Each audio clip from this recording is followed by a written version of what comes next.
ಹಾಗೆ ರೀ sir yes thank you. ಮತ್ತೆ ಸಜ್ಜಿಗೆ ಸೆಟ್ಟಿದ್ರೆ ಅವರು ಅಷ್ಟೇ ಭಾಳ ಅವ್ರು ಕೆಲವು ಟೈಮಲ್ಲಿ ನಮ್ಗೆ ಎಕ್ಸಾಂಪಲ್ ಏನು ಭಾಳ ಸಾಧನೆ ಮಾಡ್ತಾರೆ ನೋಡಿ. ಅವ್ರು ಈಗಲೂ ಸಣ್ಣ ಏಜ್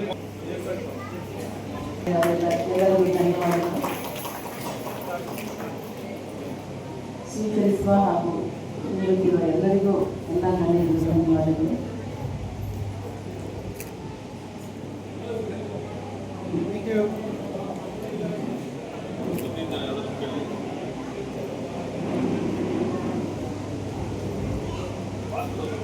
ಹಾಗೆ ಈ ವರ್ಷ ಜಿಲ್ಲೆಯ 3 ಪ್ರಾಂತೀಯ ಸಮ್ಮೇಳನಗಳು ಯಶಸ್ವಿಯಾಗಿ ಮುಗಿದಿದೆ. ಈ ಸಂದರ್ಭದಲ್ಲಿ ಆ 3 ಜನರಿಗೆ ನಾನು ಇಂಟರ್ನ್ಯಾಷನಲ್ ಸರ್ಟಿಫಿಕೇಟ್ನ ಕೊಡ್ಲಿಕ್ಕೆ ಬಯಸ್ತೇನೆ. ದಯವಿಟ್ಟು ರವೀಶ್ ಅವರು, ಶೋಭಾ ಶ್ರೀಪಾಲ್ ಅವರು ಮತ್ತು ಡಾಕ್ಟರ್ ರಾಜ್ ಅವರು ದಯವಿಟ್ಟು ಬರಬೇಕು.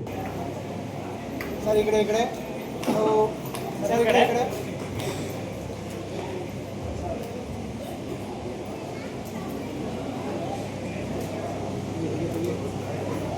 ಮೇಡಮ್ ಇಲ್ಲಿ ಮೇಡಮ್ ಈ ಕಡೆ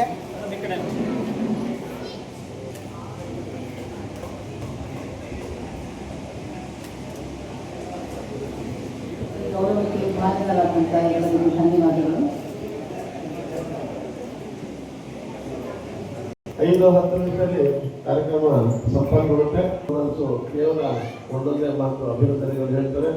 ಆಮೇಲೆ ಯಾರು ನಮ್ಮ ರೀಜನ್ನು ಜ್ಞಾನ ಪ್ರೆಸೆಂಟೇಷನ್ ಆದಮೇಲೆ ಬಂದಿರೋಂಥವ್ರು ಅಥವಾ ಆ ಸಮಯದಲ್ಲಿ ಇತರೆ ರೀಜನ್ ಮೀಟಲ್ಲಿ ಬಂದಂಥವ್ರು PhDಗಳು ನಮ್ಮ ರೀಜನ್ ಬಿಟ್ಟು ಬೇರೆ ರೀಜನ್ ಇಂದ ಬಂದಂಥ PhDಗಳು ದಯವಿಟ್ಟು ಬರಬೇಕು. ನಿಮಗಾಗಿ ಒಂದು ಗಿಫ್ಟು ಕಾದಿದೆ ಅಂತೇಳಿ ಕೇಳ್ಕೊತೀನಿ. ಈಗ ನಮ್ಮ ವೈಶಿಷ್ಟ್ಯ ಮಾತಾಡಿದ್ಮೇಲೆ ಅವರು ನಂತರ ಪ್ರಯತ್ನ ಇನ್ನೂ ವರ್ಕ್ ಮಾಡಿ ಬ್ಯಾನರ್ ಪ್ರೆಸೆಂಟೇಷನ್ಗೆ 3 ಪ್ರೈಸು ಆ ಸಮಯದಲ್ಲೇ ಕೊಡಲಾಗುತ್ತೆ.